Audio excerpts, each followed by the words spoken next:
మీ ఎలాంటి వ్యాపార ప్రకటనలకైనా వెంటనే మా ఛానల్ సంప్రదించండి. ప్రస్తుతం మనతో పాటు ప్రముఖ ఆధ్యాత్మికవేత్త జ్యోతిష పండితులు బ్రహ్మశ్రీ సుభాష్ శర్మ గారు మనతో ఉన్నారు. గురుగారితో మాట్లాడతాం. నమస్కారం గురుగారు. శ్రీమాత్రేనమండి. గురుగారు, తీరని కోరికలు అంటూ ఉంటారు. సో ఎన్నో ప్రయత్నాలు చేస్తారు, ఎన్నో గుళ్ళకు వెళ్తారు, ఎన్నో పూజలు చేస్తారు, ఎన్నో దానాలు ఇస్తారు. అయినా కూడా కొన్ని కోరికలు ఎప్పటికీ తీరవు, ఇక ఆశలు వదిలేసుకుంటారు. అలాంటి తీరని కోరికలు కూడా తీరాలంటే విశేషంగా ఎలాంటి పరిహారాలు, ఎలాంటి స్తోత్రాలు జపించడం వల్ల ఎక్కువగా తీరే అవకాశాలు ఉంటాయంటారు గురుగారు? తప్పకుండా తెలియజేస్తాను. ముందుగా వీక్షిస్తున్న ప్రేక్షకులందరికీ శ్రీమాత్రే నమః, శ్రీ గురుభ్యో నమః. యాదేవి సర్వభూతేషు మాతృరూపేణ సంస్థిత నమస్తస్సై నమస్తస్సై నమస్తస్సై నమో నమః. ముఖ్యంగా కోరికలు అన్నదానికి అర్థం ఏంటంటే ధర్మబద్ధమైన కోరికలు ఉంటాయి, అధర్మమైనటువంటి కోరికలు కొన్ని ఉంటాయి. అయితే ఇందులో తీరనటువంటి కోరికలు చాలా మందికి ప్రధానమైన సమస్యలు ఏంటి అంటే కనుక వివాహ సమస్యలు, అలాగే ఆర్థిక పరమైనటువంటి సమస్యలు, అలాగే ఆరోగ్యపరమైనటువంటి సమస్యలు, కొంతమందికి ఉద్యోగంలో కొన్ని ప్రత్యేకమైన సమస్యలు ఉంటాయి, ప్రమోషన్స్, లేదు ఇంక్రిమెంట్స్, లేదు ట్రాన్స్ఫర్స్. ఇవి ఎన్ని ప్రయత్నాలు చేసినా కూడా అస్సలు ఫలించకుండా ఉండేటటువంటి విధానాలు చాలా మట్టుకు ఉంటాయి. కాబట్టి కోరికలు అని తీర్చుకోవడానికి దానికి ప్రామాణికంలో ఎన్నో రకాల మార్గాలు ఉన్నాయి. అంటే బికాజ్ కొన్ని దైవిక పరమైనటువంటి మార్గాలు, కొన్ని కష్టపడి మనం ఎలాగైనా సరే సాధిద్దాము అనేటటువంటి తరహాలో ఉన్నటువంటి కొన్ని మార్గాలు, ఇలా కొన్ని ఉపవాసాల ద్వారా, లేదు కొన్ని పరిహారాల ద్వారా, ఇలా అనేక రకాలైన కోరికలు, అంటే దైవిక పరమైనటువంటి కోరికలు కావచ్చు, జాతక పరంగా ఉన్నటువంటి కోరికలు కావచ్చు, ఇవి కేవలము ఆధ్యాత్మిక పరంగానే తీర్చుకోగలుగుతాము. కొన్ని కోరికలు ఎలా ఉంటాయి అని అంటే గనక అసలు అంటే మనిషి కష్టపడకుండా ఏ కోరిక కూడా నెరవేరదు. ఫస్ట్ పాయింట్ గుర్తుపెట్టుకోవాలి. కష్టపడితేనే అన్ని కోరికలు నెరవేరుతాయి. అంటే ఇటు కష్టానికి ఇటు ఈ పరిహారాలకు రెండుటికి అనుసంధానం చేస్తేనే మనం చేసిన ఏ దానికైనా కోరిక నెరవేరుతూ ఉంటుంది. కాబట్టి వాళ్ళ సమస్యను పరిష్కరించుకోవడానికి, లేదా వాళ్ళకు ఉన్నటువంటి ప్రాబ్లమ్స్ ని బయటపడడానికి అనేక మార్గాల్లో ఈ దైవిక పరమైనటువంటి మార్గం. దీనికి కార్యసిద్ధి తంత్ర సాధన అనేటటువంటిది ఒకటి ఉంది. కార్యసిద్ధి తంత్ర సాధన అంటే ఏంటి? నువ్వు ఏ కార్యమైతే అనుకుంటున్నావో, నీ జీవితంలో ఏ కార్యమైతే నెరవేరాలి అనేటటువంటి తపన పడుతున్నావో ఆ కార్యం నెరవేరడానికి కార్యతంత్ర సాధన అనేటటువంటిది ఒకటి ఉంటుంది. ఆ కార్యతంత్ర సాధన అనేటటువంటిది విశేషంగా ఏమిటి అని అంటే గనక యంత్రరూపకంగా ఉంటుంది, మంత్రరూపకంగా ఉంటుంది, యాగ రూపకంగానే కూడా ఉంటుంది. అంటే 3 రకాలైనటువంటి మార్గాలకు ఈ యొక్క కార్యసాధన అనేటటువంటి తంత్రయాగము ప్రతి ఒక్కరి జీవితంలో ఉపయోగపడుతుంది. అందులోనూ కార్యసాధన సంబంధించిన మంత్రం కూడా ఉంటుంది. అది విశేషంగా ఆ సాధకుడు ప్రతిరోజు 108 సార్లు దాన్ని పఠనం చేసుకొని తన యొక్క కార్యసాధనకు వెళ్ళడము అనేటటువంటి ప్రక్రియ ఒకటి ఉంటూ ఉంటుంది. అలాగే ఈ కార్యసాధన అనేటటువంటి దానికి అంటే చాలా మట్టుకు ఈ మొండితనంతో వెళ్ళిపోయి పనులు చేయకపోవడము, లేదా అహంకారంతో పనులు చేయకపోవడము, లేదులే నాకేం పనిలే అని చెప్పేసి కొంతమంది ఆ పనిని దూరం పెట్టడము, ఇవన్నీ కూడా చేస్తూ ఉంటూ ఉంటారు. కాబట్టి ఇలాంటి కార్యసాధన అనేటటువంటిది ఎంత కష్టపడ్డా ప్రయోజనం రావట్లేదు అని అంటే గనక అప్పుడు ఈ మార్గంలో వెళితే తప్పకుండా కార్యసాధన అనేటటువంటిది నెరవేరుతూ ఉంటుందని శాస్త్రం అండి.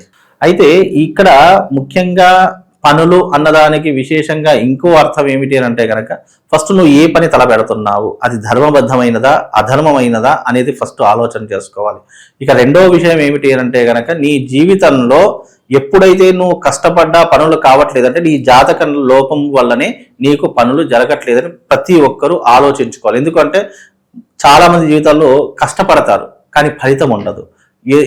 ఎంతో మందిని చూస్తూ ఉంటాము, వాళ్ళ వెనక వచ్చి వాళ్ళు ముందుకు వెళ్ళిపోయి వీళ్ళు కింది స్థాయిలోనే ఉంటారు, వాళ్ళు పై స్థాయికి వెళ్ళిపోతూ ఉంటారు. బికాజ్ వాళ్ళు కింది స్థాయిలో ఉండిపోవడానికి గల కారణం ఏంటి అని అంటే గనక భూత భవిష్యత్ వర్తమానాదులలో వాళ్ళ యొక్క జాతక పరిస్థితులు ఎలా ఉన్నాయో అనేటిది గుర్తించకపోవడంతో మనం చాలా మట్టుకు వెనకబడిపోతున్నాము అనేది ప్రతి ఒక్కరూ అర్థం చేసుకుంటే మీరు అన్నట్టుగా ఏ పనినైనా సులువుగా చేసుకోవాలి అంటే దానికి జాతకం అనే ఒక పరిష్కార మార్గం ఉంటుంది.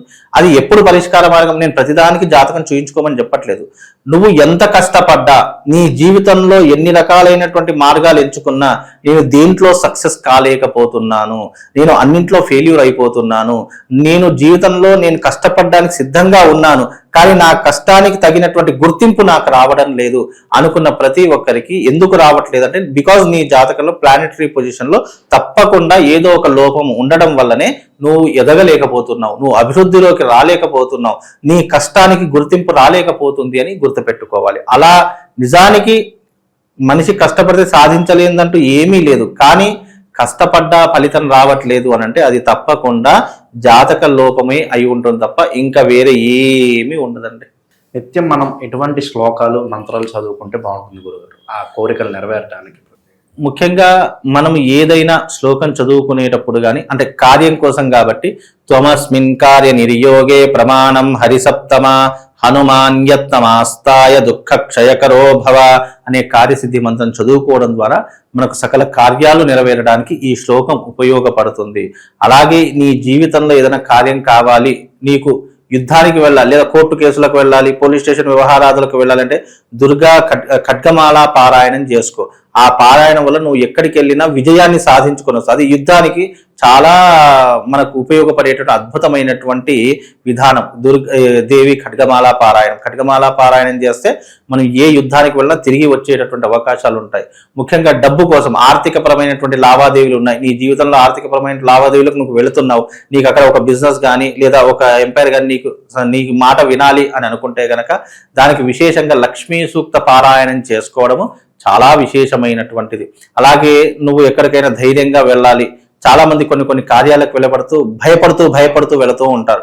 అలా భయాన్ని నువ్వు తగ్గించుకొని ధైర్యాన్ని పుంజుకొని వెళ్ళాలంటే ఆంజనేయ స్వామి దండకాన్ని చదువుకోండి. తద్వారా నీకు ధైర్యం పుణికిపుచ్చుకోవచ్చు, ధైర్యాన్ని నువ్వు సాధించుకోవచ్చు. ఇలా అనేక రకాలైనటువంటి వాటికి అనేక రకాలైన శ్లోకాలు ఉన్నాయి, అనేక రకాల మంత్రాలు ఉన్నాయి. ఎవ్వరికి ఏది రాకపోతే కనీసం త్వమస్మిన్ కార్యనిర్యోగే ప్రమాణం హరిసప్తమ హనుమాన్యత్తమాస్తాయ దుఃఖక్షయకరో భవ అనే మంత్రాన్ని చదువుకున్న నీ జీవితం చాలా అద్భుతంగా ఉంటుందండి. గురుగారు, మన కోరిక ఏదైతే ఉందో అది కోరుకుని మనకి ఇష్టమైన వస్తువు మన నదిలో కానీ ఇంకెక్కడన్నా వదిలేస్తే దానికి తీరుతుందని చెప్పి కొంతమంది చెప్తూ ఉంటారు కదా. అవునండి, అది ఇంతకుముందు ప్రామాణికం కాశీలో ఉండేది. కాశీకి వెళితే నీకు ఇష్టమైనటువంటి పదార్థాన్ని వదిలివేయాలి అని. ఇక్కడ పదార్థము అని ఎక్కడా కూడా చెప్పలేదు. నీకు కాశీకి వెళితే ఏదైనా వదిలివేయాలి అంటే నీలో ఉన్నటువంటి కామ క్రోధ లోభ మోహ మదమాత్సర్యాదులను వదిలివేయాలి అని చెప్పి కాశీలో చెప్పారు తప్ప నువ్వు అరటిపండు వదిలేయు, నువ్వు పాయసం వదిలేయు, నువ్వు లడ్డూ వదిలేయు ఇవి కాదు చెప్పింది. అవి వదిలేస్తే దేవుడికి ఏమీ రాదు, నీకేమీ రాదు. నీలో ఉన్నటువంటి అంధకారాన్ని వదిలేయమని చెప్పింది తప్ప అంతేగాని నేను నదిలో 10 రూపాయలు వేస్తాను, నేను నదిలో ఇది వదిలేస్తాను అంటే ఏ ఫలితం ఉండదు, శూన్యం. అది మూఢనమ్మకం.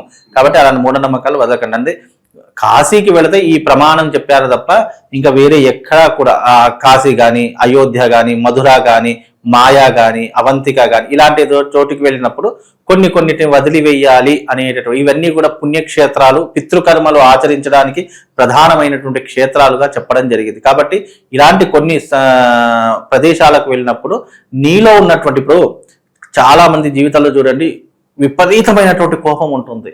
ఆ కోపం ఎన్నిసార్లు వదిలేద్దామన్న తరం కాదు. కానీ కాశీకి వెళ్ళి నేను ఇది ఇక్కడ వదిలేస్తున్నాను అని అంటే ఇక అప్పటి నుండి ఆ వ్యక్తి కోపం రావడమే మానేస్తూ ఉంటారు. అట్లా నీలో ఉన్నటువంటి నువ్వు దేనికి బానిస అవుతున్నావు, నువ్వు దేనికి లొంగిపోతున్నావు ఆ కోరిక వదిలేయమని చెప్పారు తప్ప అంతకు మించి నేను తినే పదార్థాలు కోరిక వదిలేయమని ఎవ్వరు కూడా చెప్పాలండి.